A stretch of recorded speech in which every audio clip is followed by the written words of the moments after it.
Hello, it's the IT Guys 99 here, and welcome to this tutorial on Microsoft PowerPoint.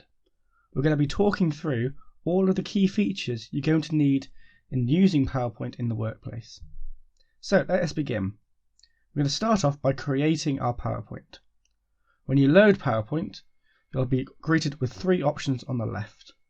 Come to the New tab, and we're going to create a blank presentation.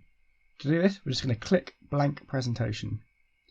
If you want one of these designs, you can choose that instead. We now have our basic blank presentation. What we're going to do now is we're going to look at how we can change the default layout of our slide. By default, we have this title and subtitle. To change this, we come up to Layout under the Home tab on the ribbon and select a different layout. For example, we can have this blank layout where we have nothing on the slide in advance. We could also choose, say, content like this, where we can insert images, graphs, etc. and add the relevant text. I'm going to come back to the blank layout. Now we have our blank layout. What we're going to do is we're going to add some content to this slide. Let's start by adding some basic text. To do this, we come to the Insert tab in the ribbon, come across to Shapes, and we're going to insert a text box. We'll then have this arrow appear. Click and drag holding down the left mouse button to create a box. We can now enter some text into this text box. For example, I'll just write PowerPoint. If we need to resize the box, we have these options on the top, bottom, left and right, where we can click and drag them, and they'll change the size of our text box.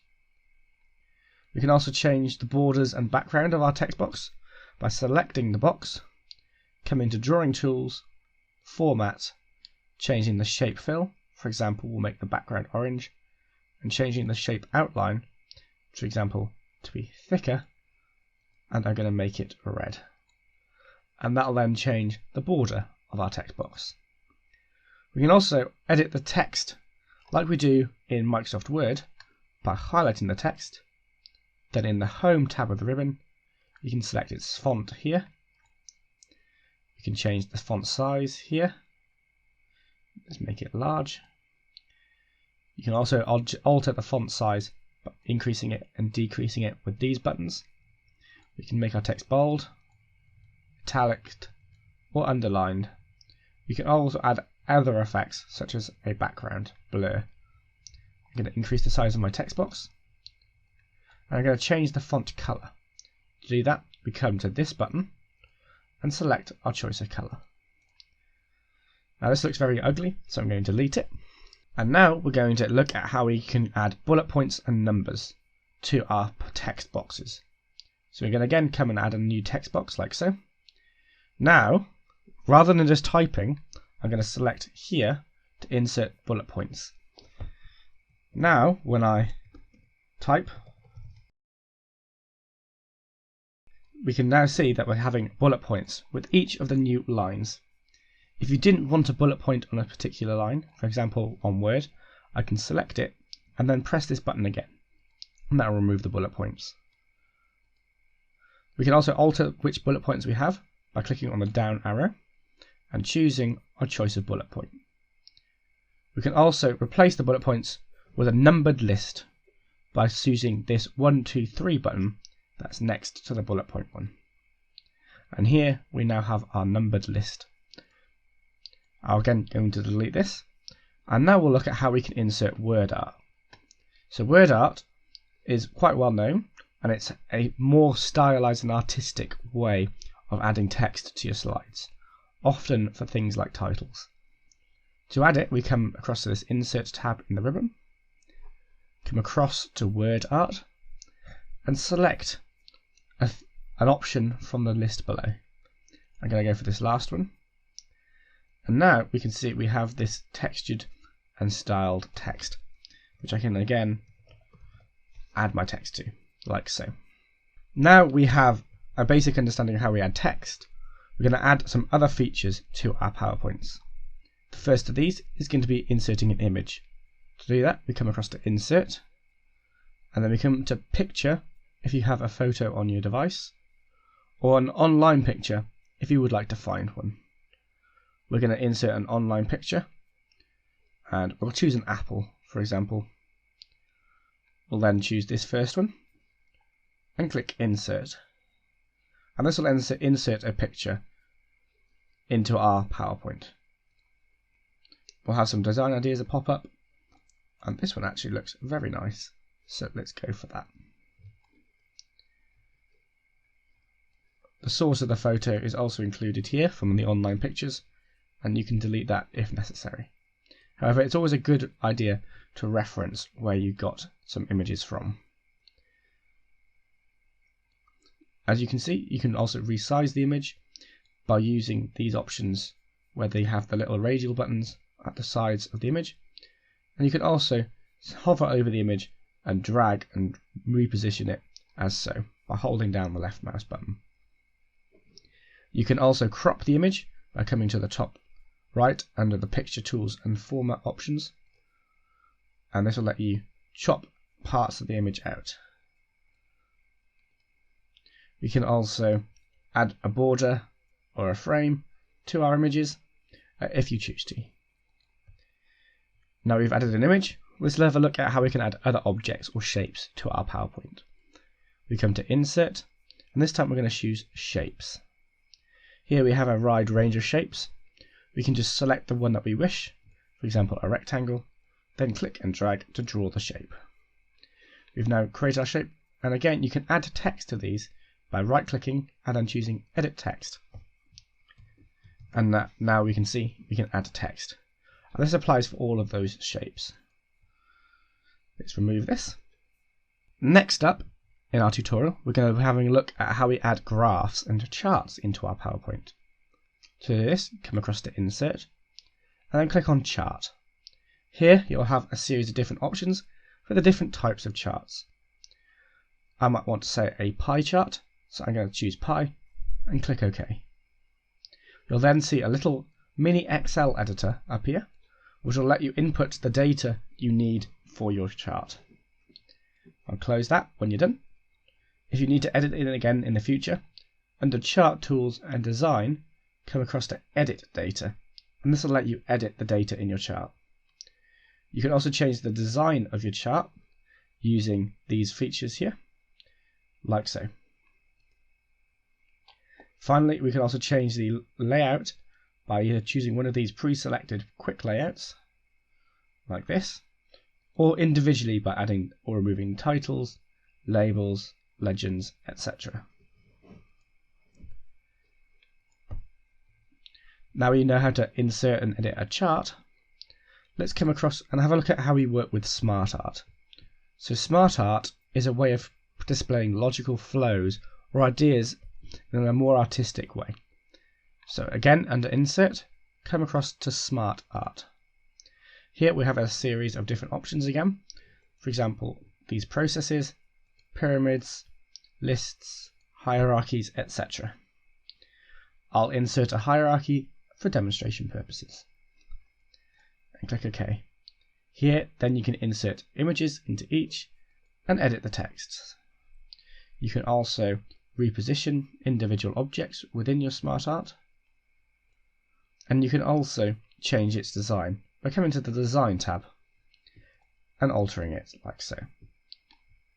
We can also change our color scheme like this, and you have this pane here which will let you also change or choose images and the text for each object. If you need to add extra objects, you can always come to Add Shape, and this will add an extra shape at the level that you're at. We can also change where within our list or hierarchy that the objects or shapes are by using the Move Up or Move Down, Promote or Demote options. Now that's a brief overview of SmartArt.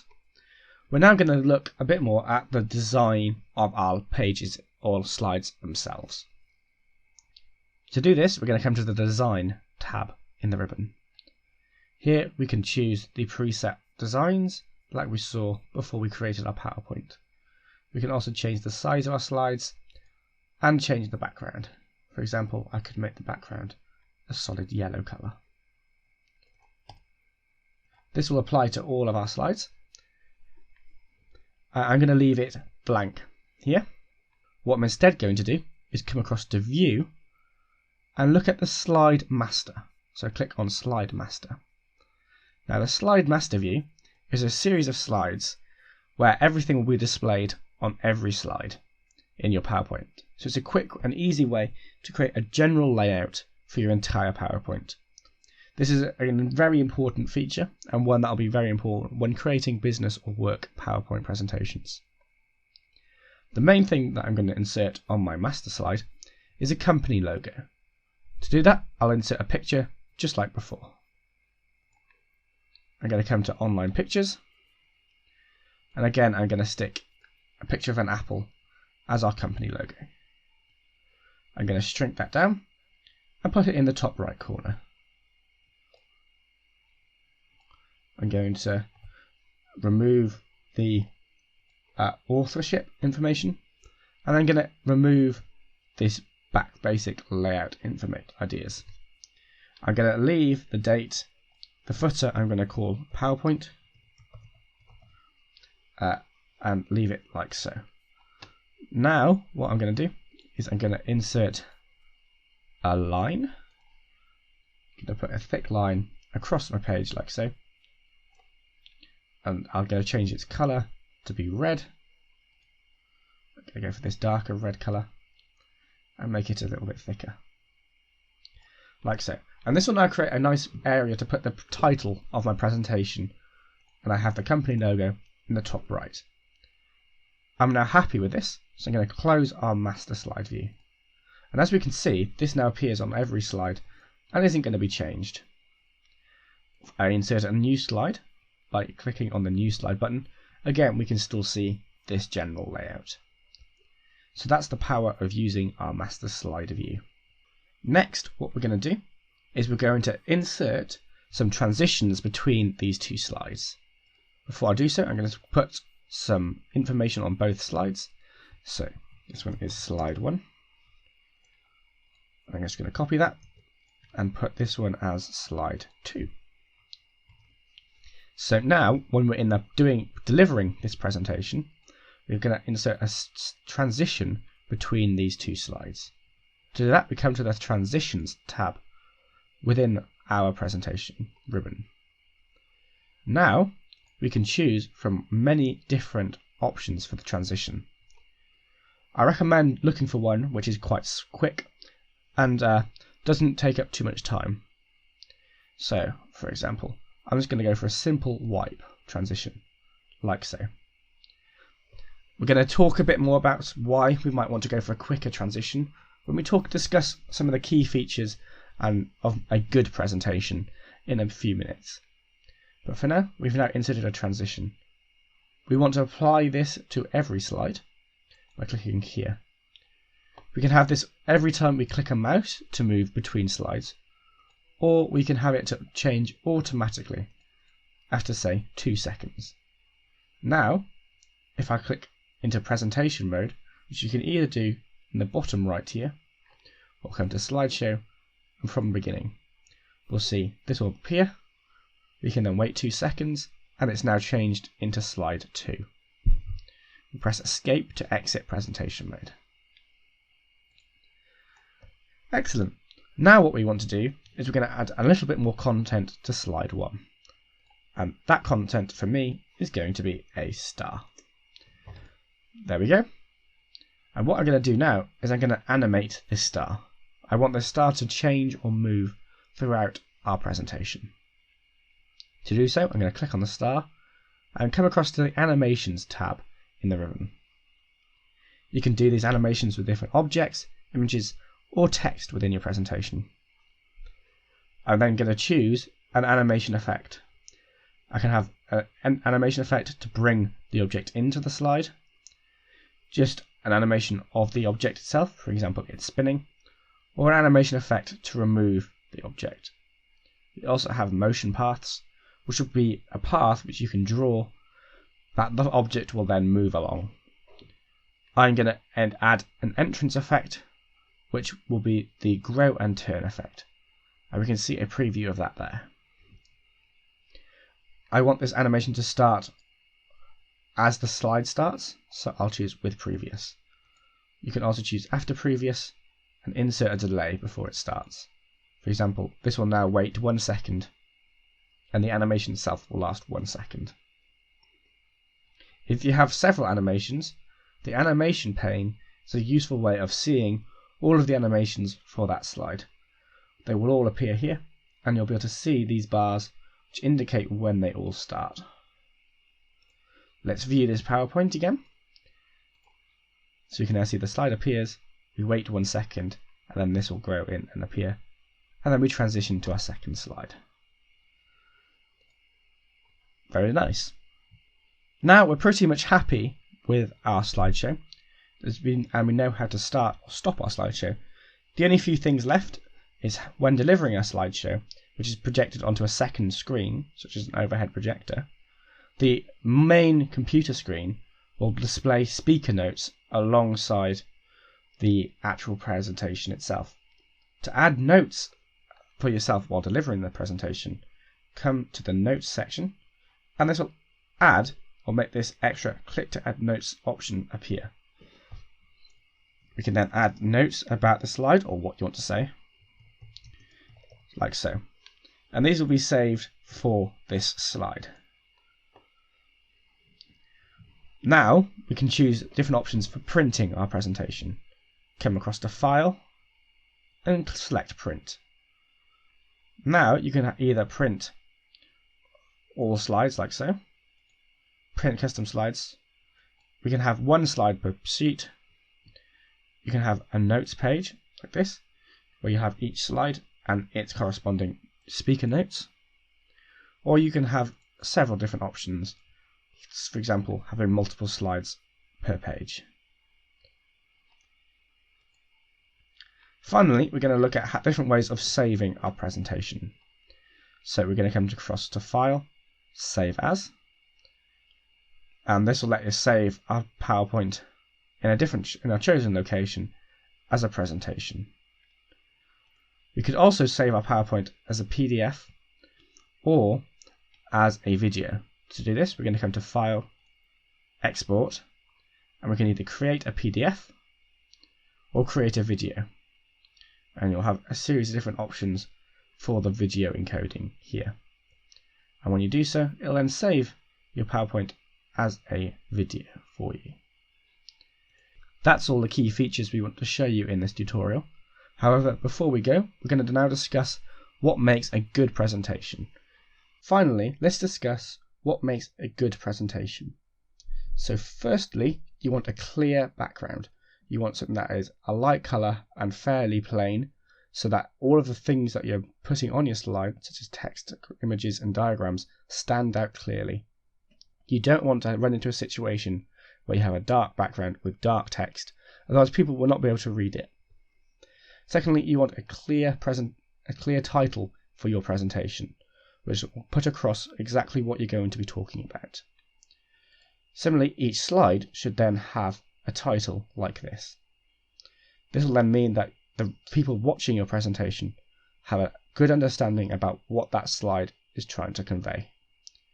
It's always a good idea to include graphs, charts or diagrams when explaining more complex ideas or figures, as this will mean it's far easier for the viewer to understand the data.